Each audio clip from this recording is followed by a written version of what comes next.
Good morning mga lods. Ganito ang ginagawa namin sa umaga. Bali, day off ko ngayon. Tapos si Mrs. naman may pasok. Ako ang naghahanda ng pagkain sa umaga. Bali, tapos na kaming kumain mga lods. Hindi ko na-videohan kanina. Prepare na kami para umalis. Ihatid ko si Mrs. din pati.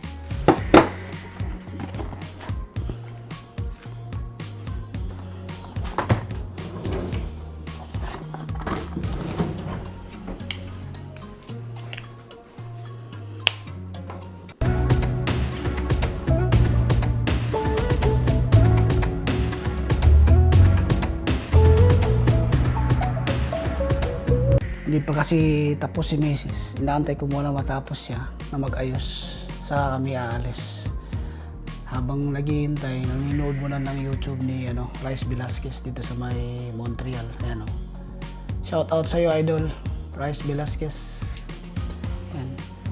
Lagi ko pinapanood yung video niya kasi nakakalibang. Ano pala ngayon dito mga lods, Sunday morning. Ang oras is alas 7 ng umaga. Ito yung itsura ng labas namin. Buti walang ulan ngayon. Kahapon kasi umulan Ayan. Medyo malamig. Walang katao-tao mga lods. Doon lang ako lang kapark. Kaya malapit lang. Ito yung itsura ng labas namin mga lods. Nantay ko lang si Mrs. mga lods para aalis na kami. Ihatid ko siya sa trabaho. Kaya ganito lang kami sa umaga. Tapos namin kumain, hatid ko siya kasi di off ko ngayon. Pero kapag dalawa kami may pasok, siya yung maunang magising. Tapos siya yung mag-aayos ng pagkain. Tapos ako maunang umalis. Magbabas naman siya. Ganun lang mga lods. Alis na kami mga lods. Kunin ko lang yung susi. Tapos alis.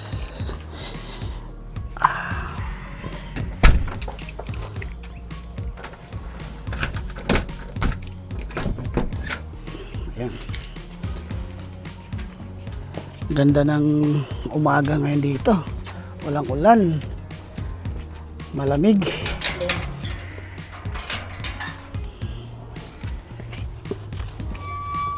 Ito yung surroundings namin dito. Yan mga lods.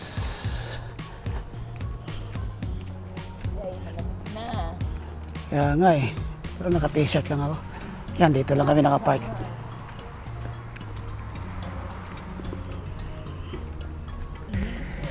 Ihatid muna natin si Mrs. mga lods. Dun sa pinagtatrabuhan niya sa downtown. Tara, samahan nyo kami.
Kapag day off ko mga lods, sinahatid ko siya.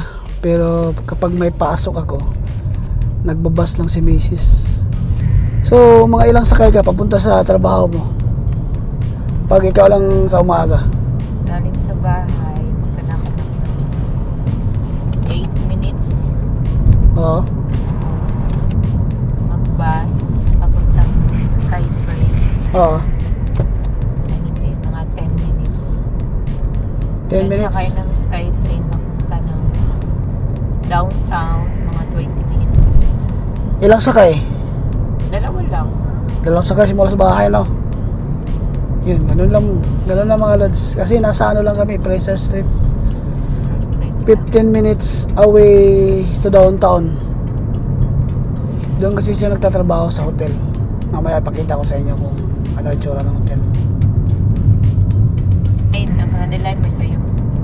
Kapag weekend kasi mga lods, yung Skytrain, hindi sila maaga nag-open.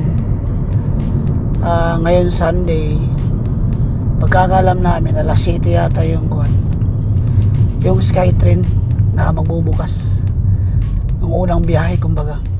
Kaya, pag Sunday or Saturday, Sunday, excuse me, kailangan talagang ihatid si Mrs. Saka di-off ko naman yun. Kaya ayos lang. Ganito dito mga lods. Ayan mga lods, malapit na kami. Nandito na kami sa may Pacific Central Main Street.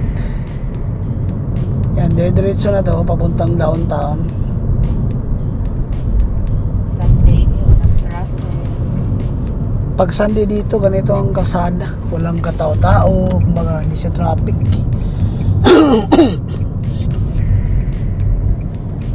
Ayan.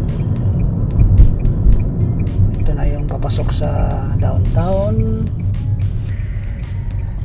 So, ang oras ng pasok mo ngayon is 8:30 to 8 ba? Wait, 8:30. So, mamaya nito mga lods, Sasakay ako ng train oo. papuntang Langara Station. Tapos doon naman ako susunduin sa Langara Station papunta sa bahay. Ganun lang ang ginagawa namin. Mag-wait ako ng bus, matagal pa. Wala namang problema kapag yung bahay mo malapit. Ito yung Rogers Arena mga lods. Oh. Ito na yung stadium malapit. Mga concert, syempre. Ito na yung papasok sa downtown. Galing ka doon sa Main Street, diliko ka dito sa may Donsmoyer Street. Yan. Pakita namin sa inyo para makikita nyo yung view dito. Di pa naman late si Macy's eh. Maaga pa, 7:30 pa dito. Kaya vlog muna tayo. Yung baon mo nandiyan, no? Kompas mo nandiyan na.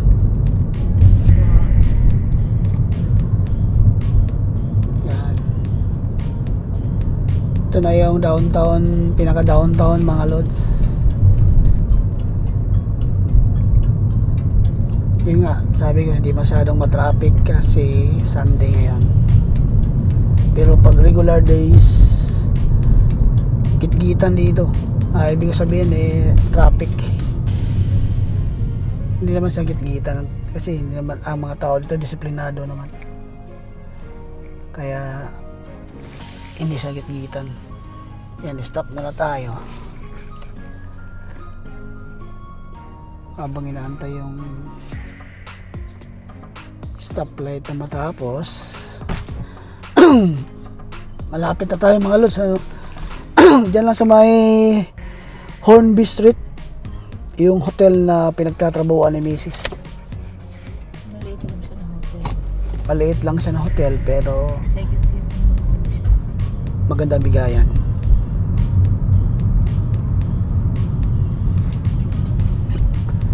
Hiring ba kayo dyan? Kasi malapit na yung winter, ano? Siguro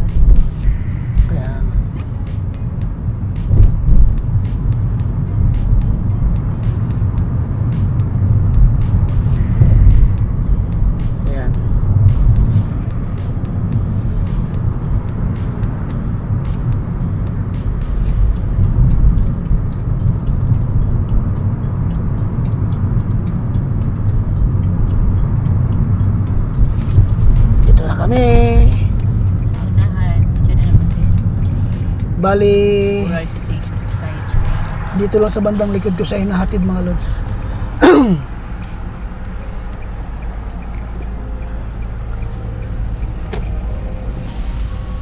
Yan, dito sa yung hotel na yan.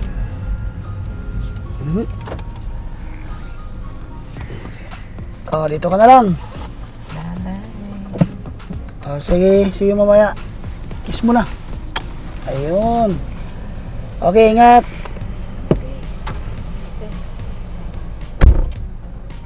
Bali, ito yung hotel na pinagtatrabuhan niya mga lods. Yan, hotel na yan. Yan. Hindi masyadong malaki. Tama lang. Yan, dito siya nagtatrabaho. Yung hotel na yan. Bali, sa downtown na to eh. Ganito lang ginagawa namin mga lods sa umaga. Yun nga. Nahatid ko siya pag may day off ako. Kapag wala kaming kapag dalawa kami may trabaho, magpabas siya. Minsan nga parang nakakasawa na dito sa kon. Araw-araw pabalik-balik lang yung ginagawa namin. Pero wala tayong magagawa kasi kailangan yun. Kaya nga pumunta tayo dito sa Canada para magtrabaho. At para makaipon pati. Para magkaroon ng magandang kinabukasan. Yun lang. Ano kasi kami mga lods, hindi kami nakapagtapos ng pag-aaral.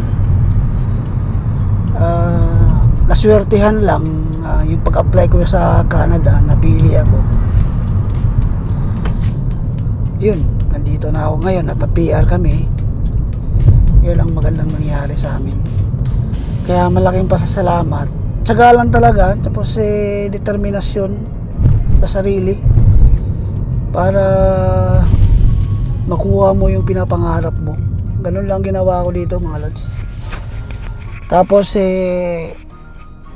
yun lang, ang advice ko rin, kagaya ng nangyari ngayon dito na gusto nilang alisin ang temporary foreign workers.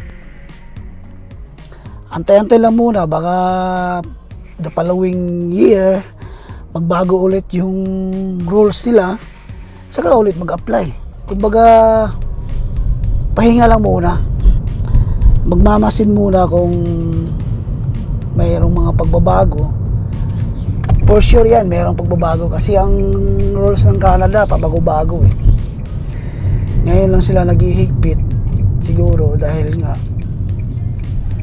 may punto naman tong si Perry Puelber. Kasi nga naobserbahan namin yung anak ko, nag-apply siya sa Indeed, nag-apply siya ng trabaho. Walang nag-ano sa kanya, walang nagre-response. Kumbaga kahit yung mga kaklase niya nag-apply din through online, talagang walang mga response yung mga company na pinag-applyan nila. Kaya may punto rin si yung conservative leader na kailangan munang alisin yung temporary foreign worker para yung mga young generation dito sa Canada makakuha ng trabaho. Kumbaga iniisip nila sa kadahilanan ng temporary foreign workers kaya hindi makapagtrabaho yung mga young generation dito kasi naunahan na ng temporary foreign workers. Kaya yun lang mga lods, idea ko lang yun, kumbaga opinion ko lang yun. Yun ang punto niya sa pagkakaintindi ko. Pauwi na tayo mga lods. Nahatid na natin si Mrs. At uwi na rin tayo. At mamaya maglalaba rin kasi di off nga. Ayan.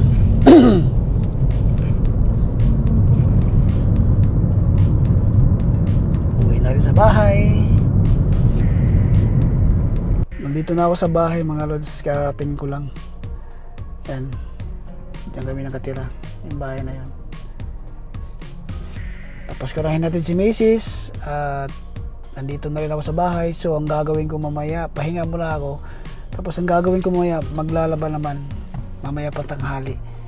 Maaga pa kasi dito kaya nood mo tayo ng YouTube para malibang-libang ng konti. Ganito lang, ang pag-day off ko, ganito lang ginagawa namin. Hinahatid ko siya, tapos walang magawa sa bahay, wala naman, hindi naman ako maalis. Tapos minsan pagka nagyaya yung anak namin na lumabas, lalabas kami kapag day off ko. Pero kapag hindi, dyan lang kami sa bahay, nanonood lang ng YouTube.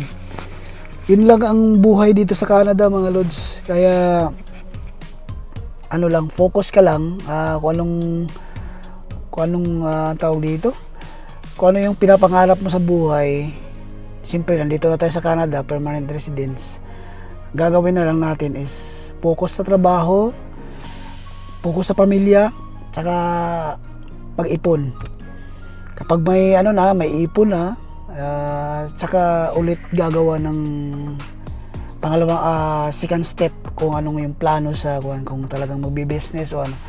Kasi plano namin magbi-business sa Pinas Para naman meron kaming kinikita doon, meron kaming kinikita dito. Para pagdating ng panahon, pag matanda na kami, papitiks-pitiks na lang, di ba? Ganun ang plano namin dito sa yung buhay namin dito. Kaya taste lang muna, habang bata pa, magtatrabaho muna, tsaka mag-ipon. Yun lang mga lods, yun lang ang mga plano namin sa buhay. Kaya hanggang dito na lang. Don't forget to subscribe to my channel. At gagawa pa tayo ng maraming video dito sa Vancouver. At mga buhay-buhay namin dito, sishare namin kung ano yung nangyayari. Maraming salamat pala sa mga bago kong subscriber sa suporta nyo. Maraming salamat. Kung may mga tanong kayo, mag-message lang kayo. At isa-isahin ko kayong sasagutin kung ano yung mga tanong nyo. Maraming salamat at magandang umaga sa inyong lahat. Bye for now!